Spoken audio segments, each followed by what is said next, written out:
Très heureux d'accueillir dans Montréal Live ce chercheur. C'est un épidémiologiste âgé de 62 ans. Pour les gens qui regardent la télé française, qui adorent les débats, parce que les Français adorent les débats, les Québécois, regarde, aussitôt qu'il y a quelqu'un qui pose des questions, se fait accuser d'être complotiste, se fait accuser d'être un menteur, etc. Mais en France, c'est tout le contraire. Tu le sais, Dan, de toute façon.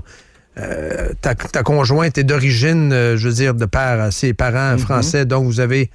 Tu es capable de constater, en regardant la télé française, qu'il y a plus de débats. Oui, absolument. Plus de débats, des opinions contraires, des gens qui remettent en question totalement. En fait, on dirait que la télé en France a été inventée pour les débats. Oui, exact. Et vous voyez beaucoup Dr Laurent Toubiana qui est avec nous ce matin. Bonjour, docteur. Bienvenue dans Montréal Live. Comment allez-vous? Bonjour. Je vais très bien. Je vous remercie de m'inviter. C'est très, très gentil à vous. Je dois quand même vous dire que sur votre introduction, effectivement, il y a des gens qui peuvent s'exprimer en France. Néanmoins, les gens qui s'expriment sont soumis à de très très fortes pressions.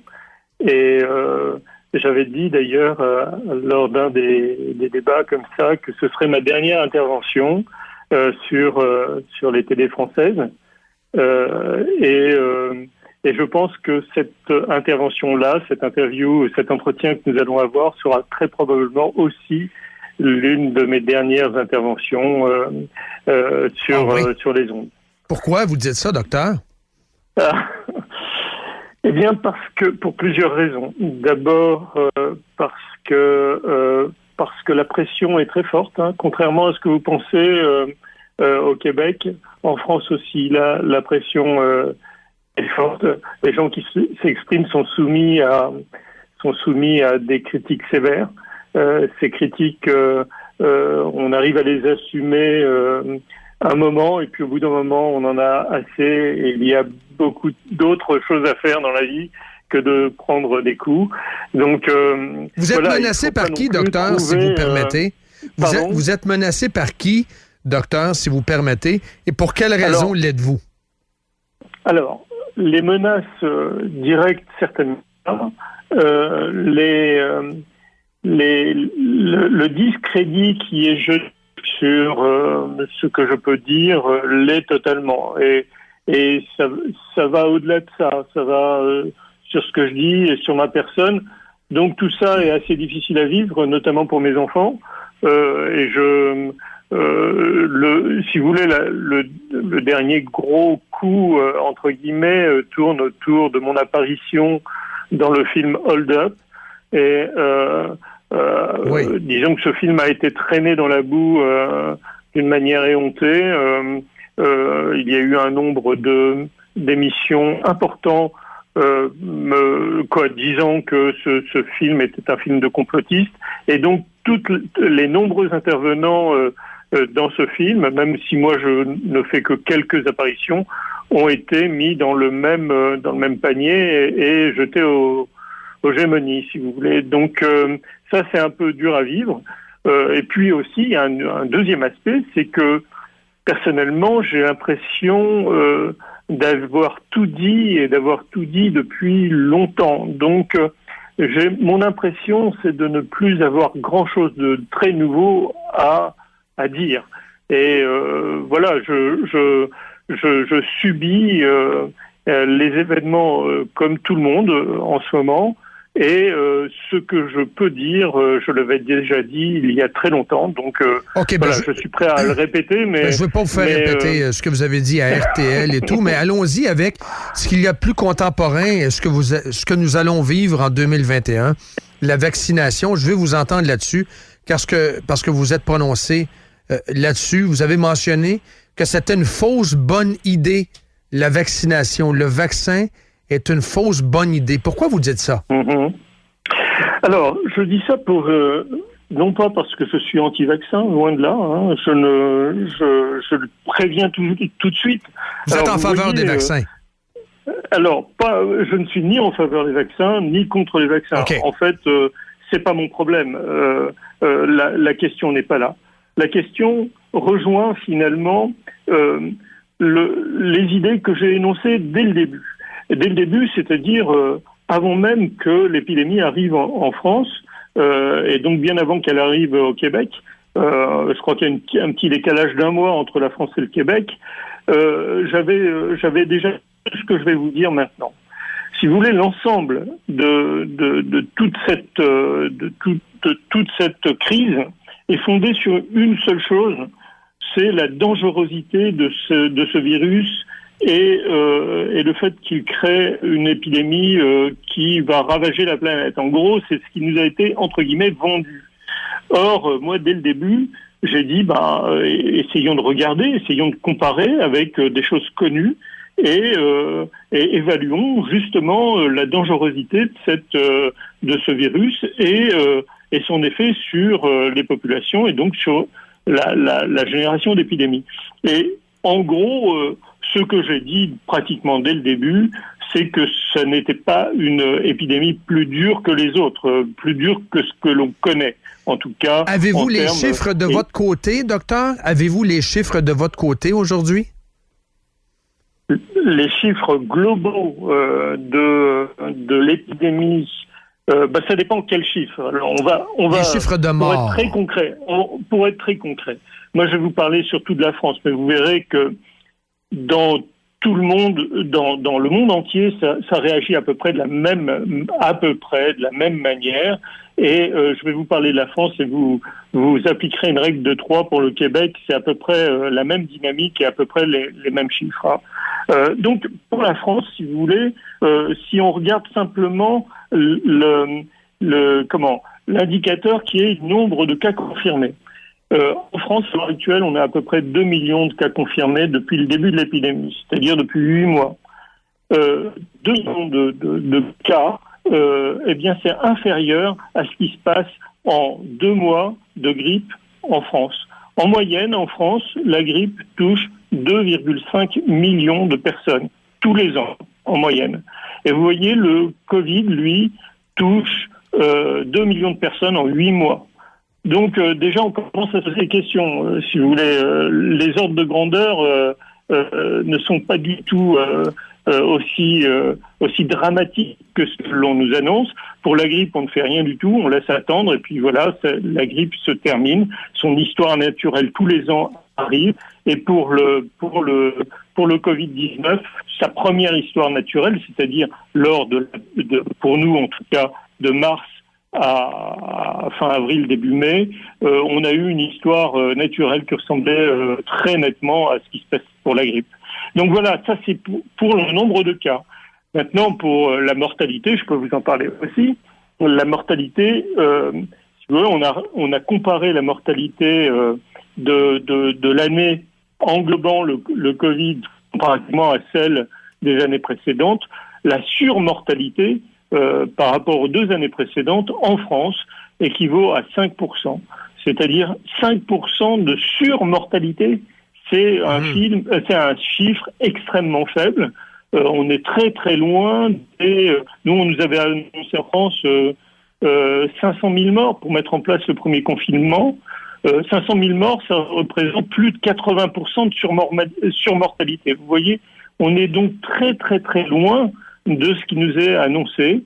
Et donc, c'est ce décalage entre ce que l'on observe et ce que l'on nous dit qui m'a semblé pratiquement dès le début très bizarre. Et donc, je l'ai dit, de mon point de vue d'épidémiologiste, voilà, je dis ça. Je dis que ce que j'observe est complètement décalé par rapport à ce qui est annoncé. Que pensez-vous du confinement et quel est l'héritage du confinement? Qu'est-ce qu'on va retenir du confinement?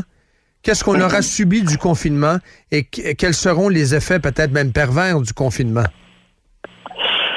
Alors, il y a beaucoup de questions. Mais il y a beaucoup de questions parce que c'est votre dernière entrevue. Il y a beaucoup de questions en une seule question, il y en a plein. Mais j'ai pas tout à fait répondu à votre première question qui concerne le vaccin. Donc je vais quand même répondre à celle-là parce que j'ai fait une longue introduction qui consiste à dire que vacciner une maladie qui fait si peu de morts et qui touche si peu de personnes, c'est prendre des risques énormes avec un vaccin qu'on a bricolé rapidement, et c'est un risque que je n'aimerais pas prendre, en tout cas personnellement, et que je n'aimerais pas prendre si j'étais un décideur au niveau d'une population. Voilà, c'est... Et vous avez mentionné en entrevue que les nouvelles qui étaient diffusées concernant ces vaccins-là, que ce soit Moderna ou Pfizer, c'était comme des nouveaux produits à Apple. Il y a l'aspect marketing là-dedans, évidemment, avec la bourse, etc. C'est ce que vous mentionnez? Oui. Ça, c'était presque une blague qui m'était venue au moment de l'interview. Je cherchais quelque chose à dire d'amusant et j'avais fait comme ça dans ma tête très rapidement une sorte de parallèle entre l'arrivée de cette nouveauté qui est un vaccin nouveau et la mise sur le marché d'un gadget, d'un nouveau téléphone ou je ne sais trop quoi. C'est à peu près la même approche marketing. Ça m'avait amusé de dire ça, je l'ai dit sur le moment, et puis voilà, c'était pas non plus extraordinaire. Ce que je veux dire, c'est que là, nous vivons, comme je l'ai dit tout à l'heure, dans une sorte de monde virtuel, si vous voulez. On a l'impression de vivre nous-mêmes dans une très mauvaise série avec un très mauvais scénario, et nous en sommes les acteurs. En gros, c'est à peu près ce que je ressens là-dedans. Et moi, j'en ai assez de jouer à ça, quoi, si vous voulez. J'en ai assez de faire l'acteur. C'est l'idée. Vous avez parlé de chape de peur. Hein?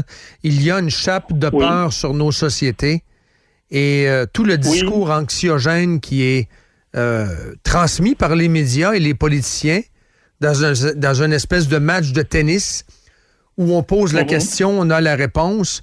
Le climat anxiogène est très, très élevé actuellement. Oui, mais c'est ce climat-là, on ne peut pas en vouloir aux gens d'avoir peur. C'est un réflexe tout à fait normal. Et donc, en période d'incertitude, les gens ont peur, et lorsqu'ils ont peur, ils sont vite projetés dans une forme de panique, et cette panique, très généralement, leur fait faire à peu près n'importe quoi. Donc, il est vrai que il est étonnant au lieu de calmer les populations, on voit certains gouvernements, si vous voulez, amplifier même ou produire de l'incertitude et donc de la peur. Et voilà, c'est globalement extrêmement mauvais. Alors, bien sûr, on nous a qualifié de rassuriste à un moment. Je ne sais pas si ça évoque quelque chose pour vous. Tout à fait. Personnellement, ma démarche était de rationaliser ce que l'on voyait, ce que l'on observait, exactement comme je viens de le faire à l'instant. Mais on vous a reproché de nier la pandémie, docteur. On vous a reproché ça, de nier la pandémie. Oui, mais ça rejoint aussi ce que je vous disais tout à l'heure. On me reproche des tas de choses. Je ne nie pas de pandémie. Je ne nie pas la pandémie. Je ne nie pas qu'un virus circule. Ce que j'observe, c'est qu'il circule d'une manière tout à fait banale. Et je dirais même plus, ce virus circule en faisant très peu de victimes, même si au niveau de la planète, ça représente énormément de gens qui sont morts. Et j'ai une pensée aussi pour eux, en France aussi, au Québec aussi. Si vous voulez, c'est juste la différence entre s'intéresser aux individus, d'une part, ce qui est le rôle des médecins, c'est-à-dire le médecin doit soigner et apaiser la peine des gens, et voir en tant qu'épidémiologiste l'ensemble de ce qui se passe sur une population. Lorsque vous regardez ce qui se passe sur une population, on ne nie pas qu'il existe une épidémie, mais on la relativise, entre guillemets, face à d'autres épidémies qui ont pu faire, d'une part, des ravages, certaines, et d'autre part, des épidémies avec lesquelles nous vivons tous les ans et qui font au moins autant de victimes et de personnes touchées. Donc, mais pour autant, on n'arrête pas l'économie, on ne repousse pas un événement au futur, c'est-à-dire à l'avenir de l'ensemble d'une société. C'est ça le drame. Vous êtes conscient que vous ne faites pas l'unanimité. Je ne suis pas du tout rassuriste. Exact. Vous êtes conscient que vous ne faites pas l'unanimité. Il y en a qui nous écrivent, qui disent il est complètement irresponsable, et il y en a d'autres qui écrivent c'est mon héros. Alors, vous voyez, vous êtes très polarisant. Je vais vous laisser le mot de la fin en 1 minute ou 2. Qui aura eu raison de vous? Parce que vous-même, vous dites que vous vous dirigez vers un genre de confinement de l'opinion. Vous ne voulez plus sortir. En fait, vous voulez vous protéger. Qui aura eu raison de vous au final? Est-ce que ce seront les médias, les intellectuels qui ne pensent pas comme vous? Est-ce que ce sera les politiques? Qui aura eu raison de votre opinion à vous, docteur? J'ai envie de faire presque un jeu de mots en disant que c'est la déraison qui m'a eu en fait. C'est-à-dire que je ne peux pas continuer éternellement à rabâcher des choses qui m'apparaissent comme une forme d'observation du réel et que finalement l'ambiance globale contredit ce réel. Si moi-même j'ai pas envie de sombrer dans une forme de folie, il faut que je prenne moi aussi du recul.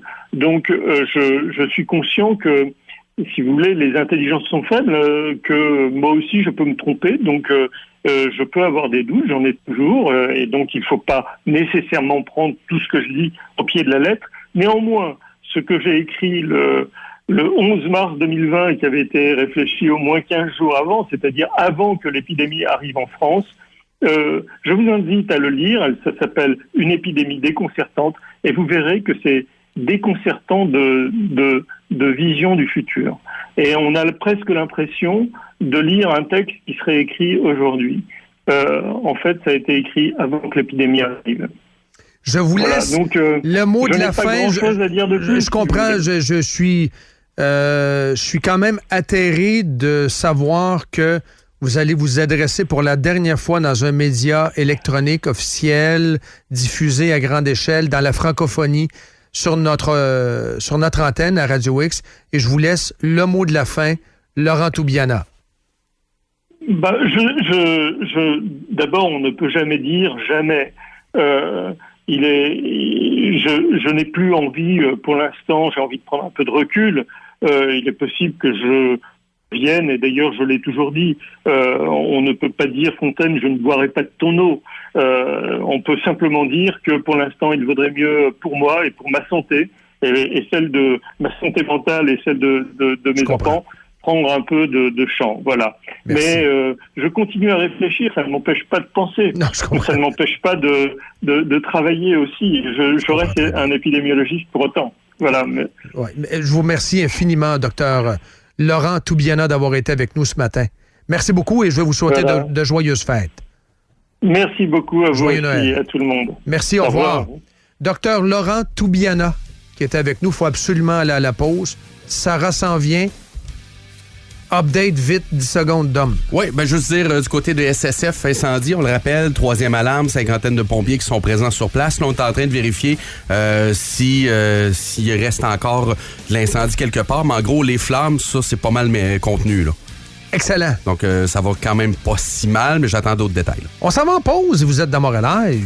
Montréal Live. Ça, c'est clair? Radio